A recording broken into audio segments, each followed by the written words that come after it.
Ladies and gentlemen, good day and welcome to the Gujarat Narmada Valley Fertilizers and Chemicals Limited Investors Concall meet to discuss the financial performance for Q1 FY2023-24 earnings conference call.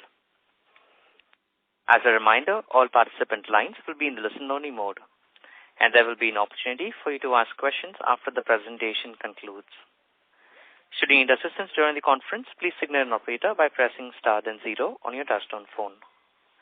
Please note that this conference is being recorded. I now hand the conference over to Mr. Nitesh Waghela from Anurag Services LLP. Thank you, and over to you, sir. Thank you, and good afternoon. Welcome to the Q1 Financial Year 23-24 earnings conference call of Gujarat Narmada Valley Fertilizers and Chemicals Limited, hosted by Anurag Services LLP. From the management, we have Mr. D.V. Parikh, Executive Director and CFO, Mr. Baiyan Patel, Head of Operations and Maintenance, Mr. A.C. Shah, General Manager and Company Secretary, and other senior members from the management. I would like to thank the management for giving us the opportunity to host this call. We will begin the call with opening remarks from the management, post which we will have a question and answer session. Thank you, and over to you, sir. Yeah. Thank you, Mr. Nitesh. Can you just enlighten us on how many are the participants in this conference meet? Sir, I'll update you separately. One moment. This is the operator.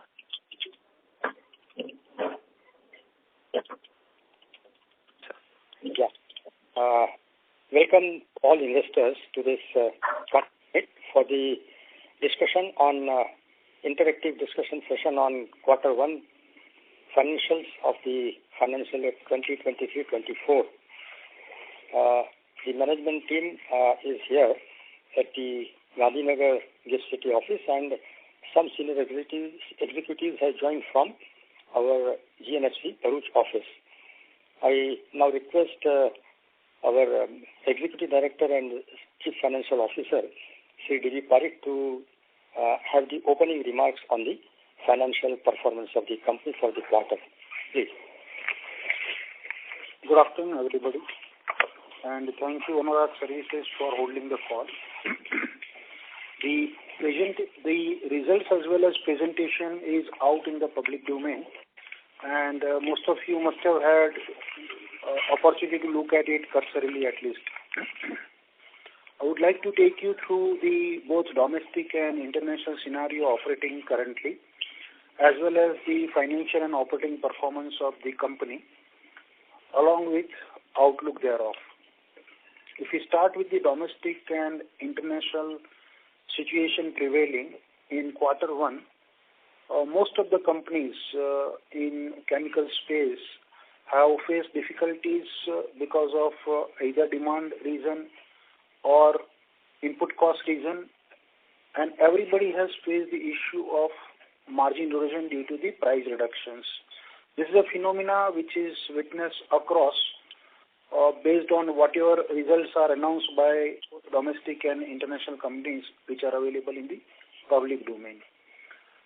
In case of GNFC, like in Q1, we had undertaken annual turnaround, which lasted for total 32 days, and therefore practically little over 1 month's production is affected. Apart from the shutdown, there are shutdown-related impacts in terms of repairs and maintenance cost as well as unproductive cost, which is on higher side, which is weighing on the margin of the company.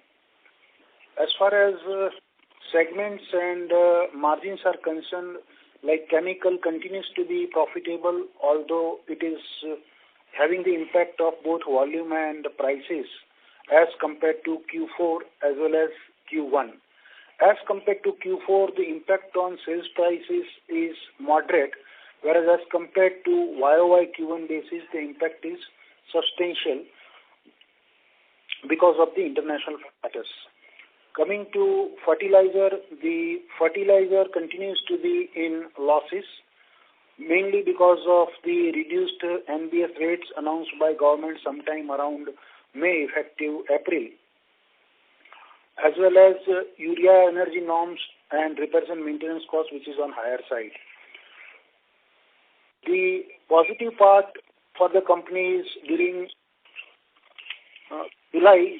The fourth plant of concentrated nitric acid became operational around 22nd of July, and it has achieved its full capacity production, which is little over more than 150 metric ton per day. This should augur well for the company in terms of contributing to revenue and margins both. The company has also launched Nano Urea under Narmada brand name. So, coming to the outlook part of it, most of the IP marketing products, which is industrial product, chemicals particularly, they seem to have bottomed out in terms of the prices, and therefore, going forward, we expect the margins to improve. Demand is already on a recovery path, and input costs are more or less getting contained. With this, we hope to see better RF or revenue from operations as well as better margins in quarters to come. With this, I leave the session open for question answer. Thank you very much. Thank you very much. We will now begin the question and answer session. Anyone who wishes to ask a question may press star and 1 on the touchtone telephone. If you wish to remove yourself from the question queue, you may press star and 2. Participants are requested to use handsets while asking a question. Anyone who wishes to ask a question may please press star and 1 at this time. Ladies and gentlemen, we will wait for a moment while the question queue assembles.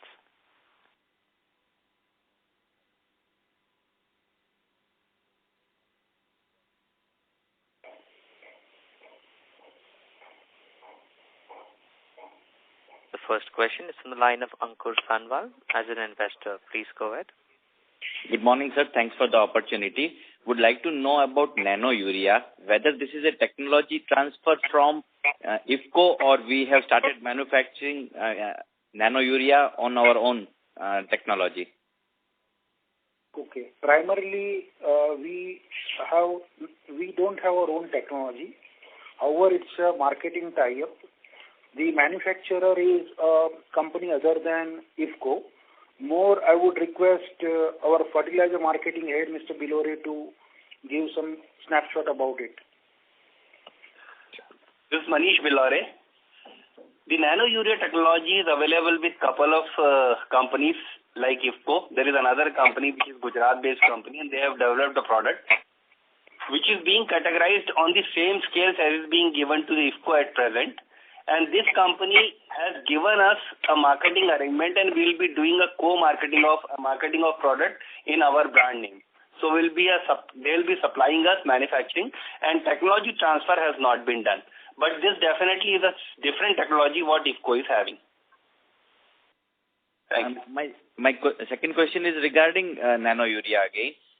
Sir, the effectiveness of Nano Urea is as good as urea? See, there are certain things, it was promoted like this. Technically speaking, yes.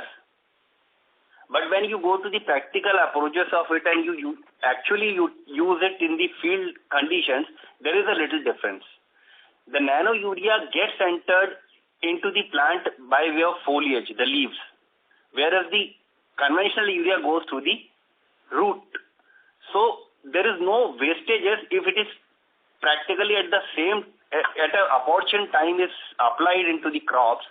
There are all possibilities of it getting replaced the conventional urea. So the foliage has to be of that stage, the application and concentration should be like this, and it should be given at the right time for which the farmers are being educated. This is how there is a push from all sectors for promoting nanotechnology here. Thank you, sir. Thank you.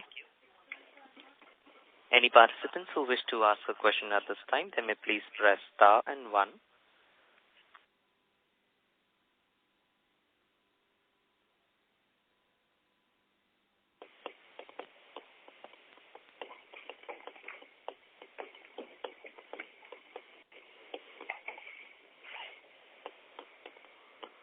A reminder to our participants, please press star and 1 to ask a question.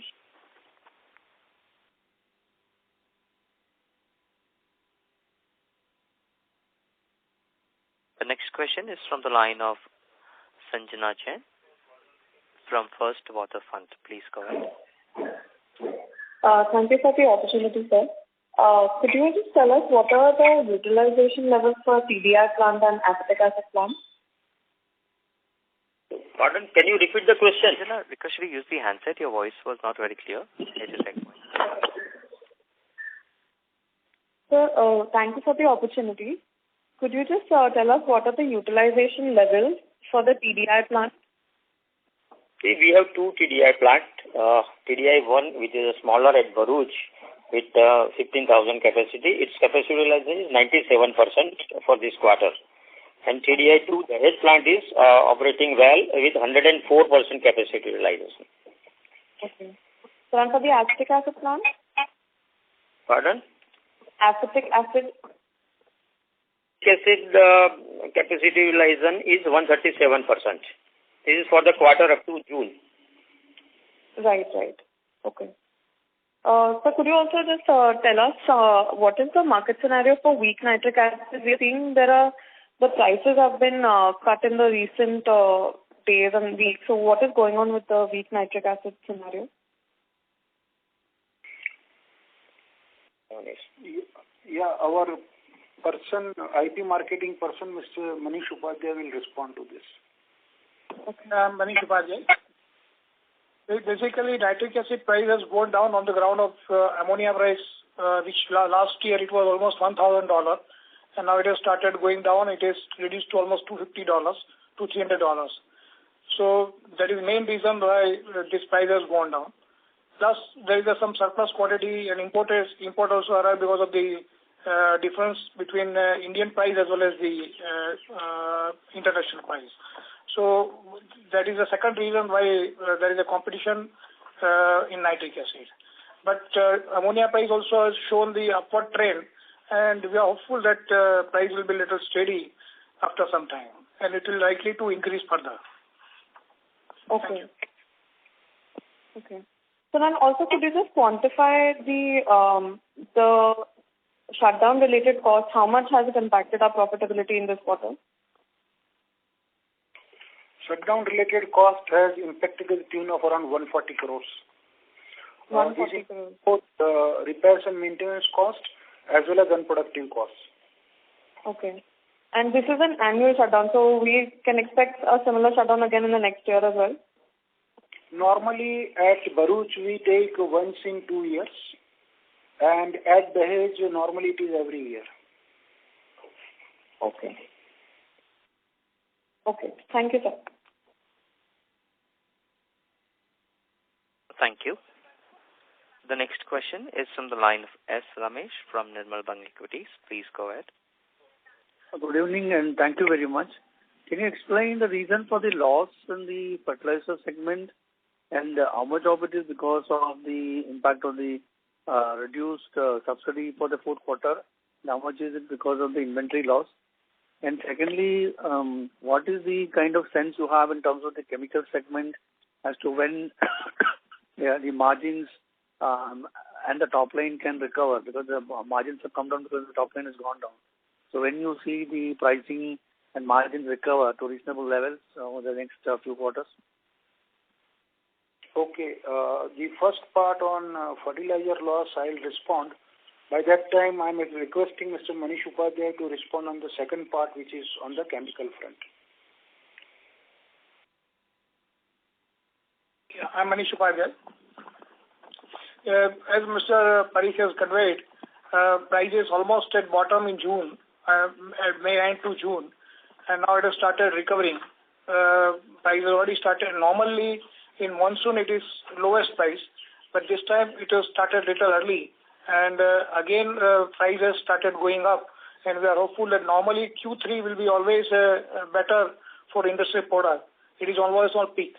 So we are hopeful that quantity as well as the realization both will be improved drastically in coming days. Thank you.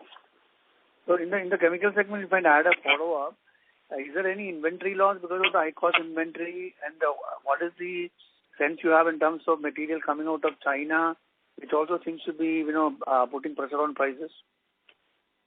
Yes, it is already there, but there is no inventory, much inventory is there. Because of the shutdown, there was practically no inventory, and we have started with the almost practically very negligible inventory. Chinese especially is always there. There is always dumping from the China for almost all chemicals. And not only that, China has also one certain product from Indian side. They also impose some anti-dumping duty from Indian chemicals. So this has impacted our export to the China and some price problem because of the shutdown. People have imported little bit more quantity, considering that shutdown may go even more also. So they have taken more quantum, and this has affected in first quarter. Thank you. Okay. On the fertilizer side, like there are a couple of things which are impacting. One is in respect of, like we have two fertilizers. One is urea and second is complex fertilizer called ANP, ammonium nitrophosphate. In case of urea, it is basically the urea energy norms which have been higher because of, and it is normally higher during the course of shutdown.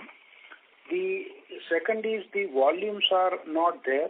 We lost almost a month, little over a month in urea production. The third aspect is the ammonium nitrophosphate, the change which is affected by government in the nutrient-based subsidy rates has impacted to the tune of around 31 crores as compared to YOY Q1, and as compared to sequential quarter basis, it is about 5 crores. So these are predominantly the reasons. The main reason seems to be the volume, and second is NBS subsidy, and third is the repairs maintenance cost relating to the plant shutdown. So apart from this NBS subsidy impact, is there any inventory loss because of the high cost inventory carried over from both quarter and fertilizer segment? See, the NBS rate correction happened effective 1st April. Yeah. And we already took a provision during last year. So that impact has not much differential. Okay. So most of it is because of the inventory impact? No. Not major, material enough. So if you look at this 31 crore impact, because what we hear from the industry is there is an impact on the reduced NBS rate, and there is some impact because of the higher cost inventory. So we can help us understand how you arrive at the 31 crores will be useful. Okay. See, those companies which have not made provisions in the last quarter of last financial year will have these two impacts. Okay. Whereas those companies who have been conservative enough to take based on possible reductions, where we are one of them, the impact is not major. Now, let's look at the 31 crores. What is 31 crore? 31 crore is a price difference on a Q1 YOY basis. As you may know, the last year, the subsidy rates were very high. Okay, and they are corrected in our case by around 10,000 rupees per metric ton this time. We already have taken a provision of around 9,000 rupees per metric ton on our closing inventory. Mr. Bilore will confirm what is the provision exactly given per ton, but this is what is my recall of Q4. So this is how the 31 crore is quantified. Manishji, any idea about what is the provision per ton given? The same, sir, 10,000 rupees a ton for the last year, yes. Yes, so it is more or less the same. So in our case, therefore, there is no impact on the opening carryover stock. Okay, thank you very much. I joined the queue. Thank you. A reminder to our participants, please press star and 1 to ask a question. The next question is from the line of Ashish Agarwal. As an investor, please go ahead. Hi, hello. Am I audible? Yes. Yes, go ahead, please. Yeah, so basically I just want to check on the restructuring bit. I know we are not answering this given the sensitivity around price, etc. But only want to understand is this on cards, has some meeting happened or not on the buyback piece or other corporate restructuring that company wants to take up? Yeah, this is Ashwin Shah here. On the buyback front, the matter will be taken up and considered by the Board of Directors at appropriate time. At the moment, it is still under consideration. Okay. Yeah. Okay, and so this margin hit, which I heard was to the tune of 140 crores on account of the productivity loss or the cost for maintenance. But how do we explain other, means the complete hit that we have got in the quarter versus the previous quarter? Okay. See, out of the total change in the PBT from 417 to 116 crores on a sequential quarter basis, the 61 crore rupees is attributable to the price variance, okay, which is the realization part. The rest is all volume-related variance, including the unproductive cost we spoke about. Okay, great. Thank you. And on YOY Q1 basis, as compared to 761 crore, it is 116 crore. There, the bifurcation is equal, around 315 crore each for volume and price respectively. Got it, sir. Thank you. Thank you. Anyone who wishes to ask a question at this time, they may please press star and 1.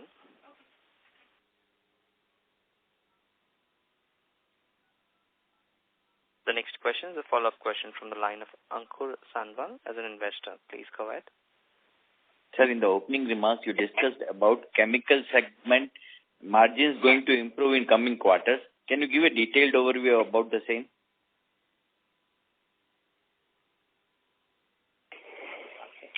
Okay. We request our IP marketing head to answer this question.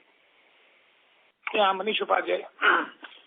As I conveyed in recently, ammonia price was a main role because of the $1,000 last year, and this year it has started with $250.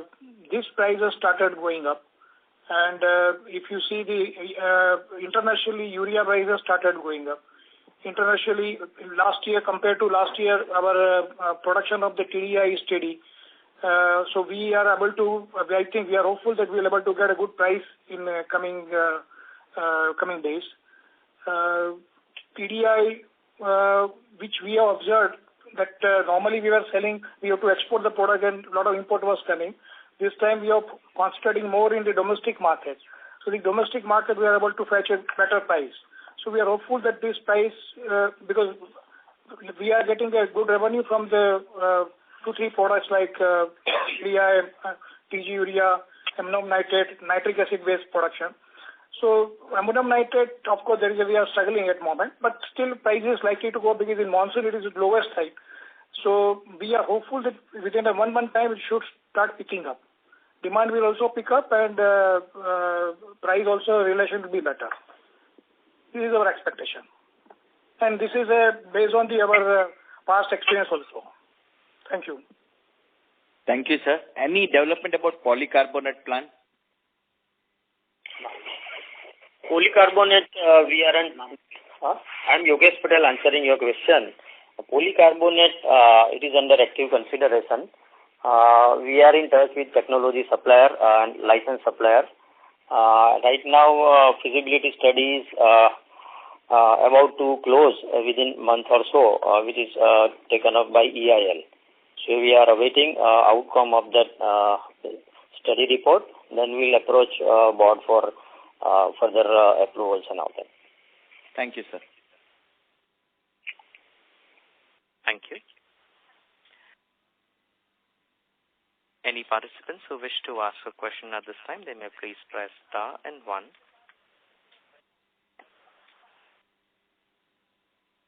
The next question is from the line of Manvardhan Ped from Laurel Investment Advisors. Please go ahead. Good afternoon, sir. So wanted to understand, maybe if you could give us a brief background as to why such a sharp correction in prices for certain chemicals took place, and sort of where do you see the trajectory for those prices? For example, ammonia you mentioned, and that way is key. Which one is the aberration, and what is the level which one should consistently achieve for these chemicals? So, I am Devi Parikh, answering your question. You see, out of the total correction, more than 75% of the price correction is attributable to just 3 products, which is weak nitric acid, ammonium nitrate melt, and technical grade urea. The reason being, if you look at the import statistics also, there is a 52% reduction in the prices of ammonia, 56% reduction in the price of urea, which also includes technical grade urea. Now, these are international phenomena. If we talk about why the ammonia prices have decreased, most of the facilities of ammonia are gas-based facilities across the globe. And gas prices are also sharply corrected, if you recall, as compared to the previous year, this year. Even if you go by the MCX quotes, from around the levels of 700, it is hovering at below 200 in recent past. So these are basically the reasons of corrections in the prices. It has not only impacted us. If you look at the other companies' results domestically, which are already declared, they are impacted sharply on the prices, even when there is no annual shutdown. Let's look at the international companies which are quoted on the bourses. Their data also, they are impacted substantially, at times by more than a half. So this is what is the overall scenario on the price front.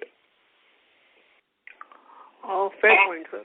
That observation of yours about others getting impacted is very true. In fact, that since some of them had declared their results earlier, this was on expected lines. But still the pace of correction has obviously been steep, and thus one wanted to understand it in more detail. Apart from my second question, yes, sir, please, sir, go ahead. The price, in our case, what has happened, annual shutdown coincided, and therefore it has taken away almost a month's quantity. Okay, so there is a double impact. One, because of the price. Second, because of the volumes not getting out from factory in terms of sales realization and therefore the margin. So anybody looking at this will see correction in the profitability. Right, sir. Sir, also maybe if you can also update us on the new, I think you've launched nano-grade urea. So if you could update us on that particular aspect, what is the potential for that product and sort of the impact that it might have on the fertilizer segment, which has been a drag for a while? Okay. Mr. Bilore, would you like to answer this question? Yes, please.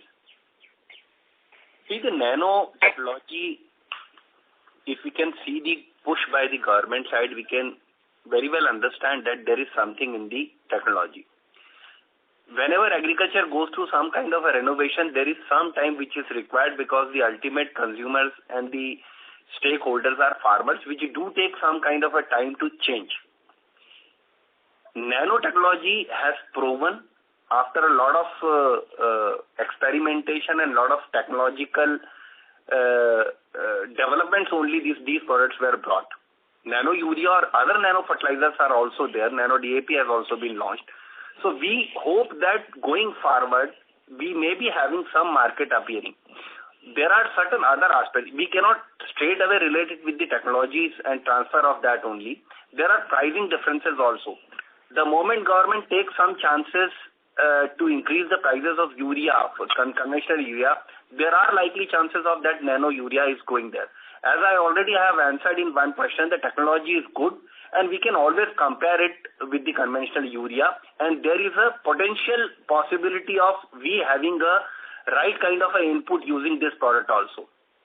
So this is how we wish to be there in this segment for some time, experiment ourselves and see that if product goes there in the same way, depending upon the take of the government on the pricing front for the conventional urea, we are looking forward for having some kind of a profitability and revenue growth here. Thank you. Thank you, sir. Thank you. The next question is from the line of Sanjana Jain from First Water Fund. Please go ahead. Thank you again, sir, for this follow-up question.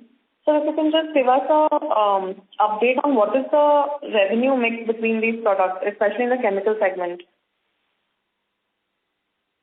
It's already part of the, I'm Devi Parikh answering your question.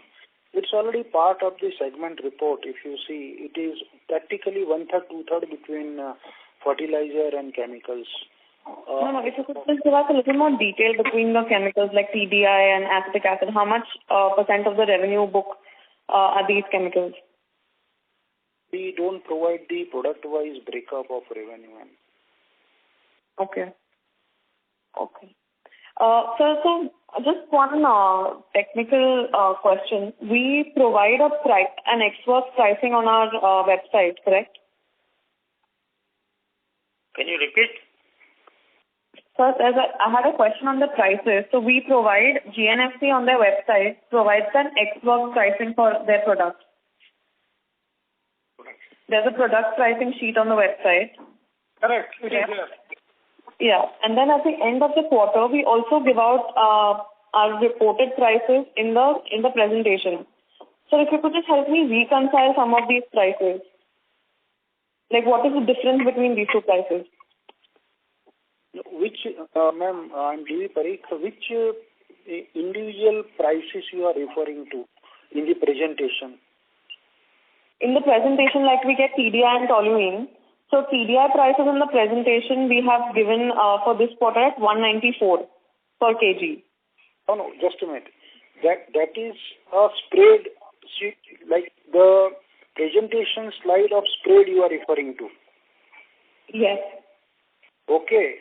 So spread, if you see, these are the weighted average price for the quarter. Correct. Okay. And these are the weighted average cost of, it's a spread between toluene and TDI. Okay.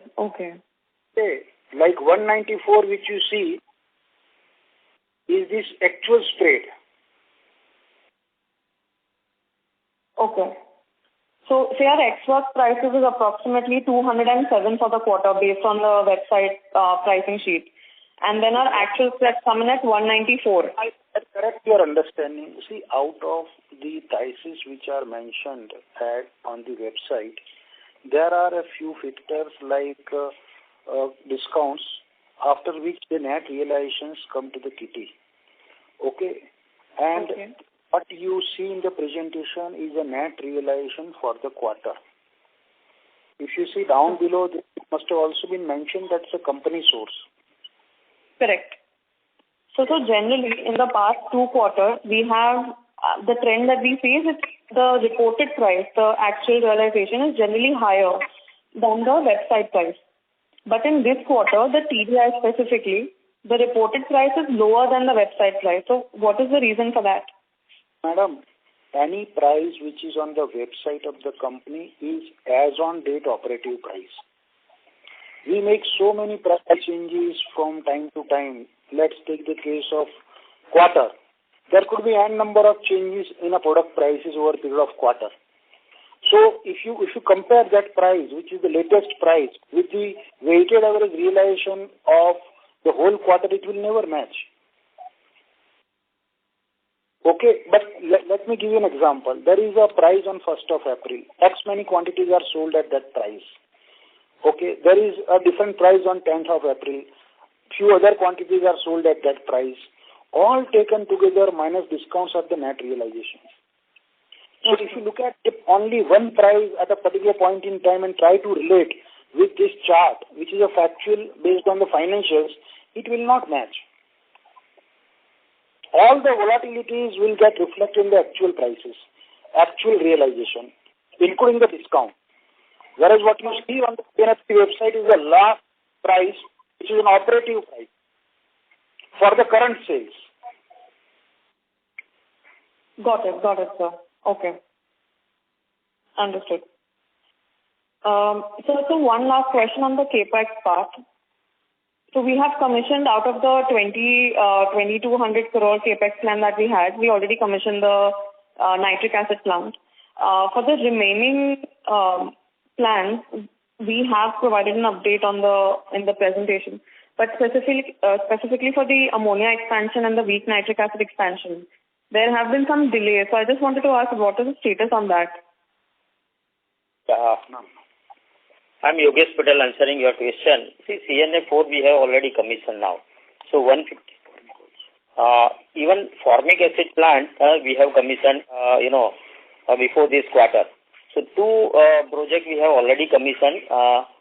Now regarding ammonia makeup loop, it will take at least 3 more years, to implement. So we will be adding 150 metric ton production of ammonia, for which we have already awarded a job of engineering to Holder Topsoe, who is a licensor and the technology supplier. So that work is already started. Okay. And how much of the capex have we already spent? See, around 1100 crore we have already committed. Okay. And what is our expected return on this project? Expected return on the project. Return is around design all our projects around 12% IRR. 12 to 14% IRR. Okay. Got it. Okay. Thank you, sir. Thank you. A reminder to our participants, please enter star and 1 to ask a question. The next question is a follow-up question from the line of S. Ramesh from Nirmal Bang Equities. Please go ahead. Hello, good evening and thank you very much. So just a couple of more thoughts. If you're looking at the current production and the realizations, is it possible for the company to come close to what you achieved in the period July 22 to March 23 in terms of PBT? What is the kind of sense you have in terms of the production and the realizations? I'm D. Parikh answering the question. See, we are hopeful, but quantifying in terms of number exactly depends on some forecast about the prices, both input and output, which given the current volatility, it's not possible to say with some exactitude, but we are hopeful of at least coming closer. Fair enough. And secondly, in terms of your long-term capital allocation, what is your thought on green hydrogen and green ammonia in terms of the capacities and the allocation? And given that your cash flows are under pressure in the first quarter, is there any need to raise debt for the capex this year and next year? Okay. I'll answer the second part of the question, and thereafter Mr. Yogesh Patel will answer your first question regarding green hydrogen. See, company has enough reserves, so there will not be any need, even if the cash flow is under pressure in Q1, to resort to any borrowing as such in the near future. On the green hydrogen, now Mr. Yogesh Patel will respond. See, green hydrogen, we have a plan to go for 2.16 metric ton per day of green hydrogen and equivalent green ammonia. But right now, because of, there are regulatory hurdles, we are not moving, with the full speed. So we are waiting for, some clearance or some clear-cut guidelines from government. Then only we will move ahead. But we don't have, very large capex plan like, other very big organization. This will be only on a pilot scale because we still think this is an emerging area and it will take a long time, it becomes reality. Understood. So if you can give us some sense, how much of ammonia can you produce, green ammonia can you produce from 1 ton of hydrogen, and what will be the cost from green hydrogen to green ammonia in terms of the capex cost?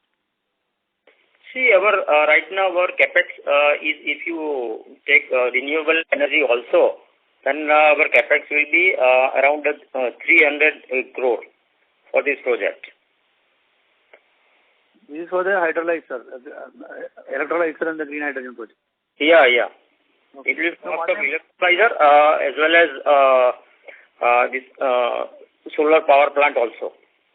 Yeah, understood. So I'm just trying I'm trying to get a sense in terms of the downstream from green hydrogen to green ammonia. If you can give us some sense in terms of the conversion norm as to how much of ammonia you can get from 1 ton of hydrogen and what is the cost? 2 to 3 normally, it's a stoichiometric ratio. It's very simple. Okay, 3 tons of ammonia per ton of hydrogen. Okay. And what will be the capital cost? Capital cost, if I put, solar power cost also, then it will be 300 crore. From green hydrogen to green ammonia. Yeah. Right? Okay, thanks a lot. I appreciate it. Thank you very much. Thank you. The next question is from the line of Rasmik Oza from 9 Rays Equisearch. Please go ahead. Thanks. I just wanted clarification. This impact of 140 crores you mentioned because of the shutdown, is it on the EBITDA or on the profitability? It is on a PBT level. PBT level. And some related questions are, did you take any shutdowns last year? And in which quarter did you take it? Last year we had no shutdown. We took a shutdown, before 2 years. So in earlier time, before a decade or so, we used to stop our complex for about 25 days every year.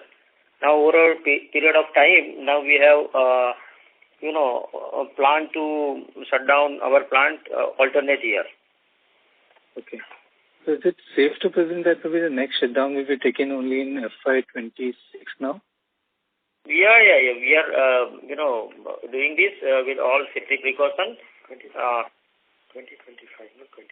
This is 26. No, it will be on now April 25. Next shutdown. Okay. Thank you, sir. Thank you. A reminder to our participants, please press star and 1 to ask a question.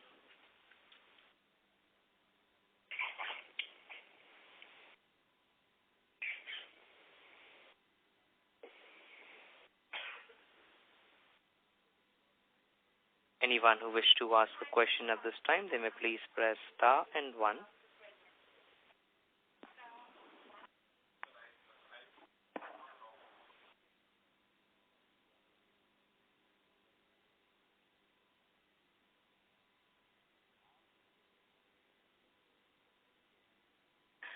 Ladies and gentlemen, as there are no further questions from the participants, I now hand the conference over to Mr. D.V. Parekh for closing comments. Thank you, and over to you, sir.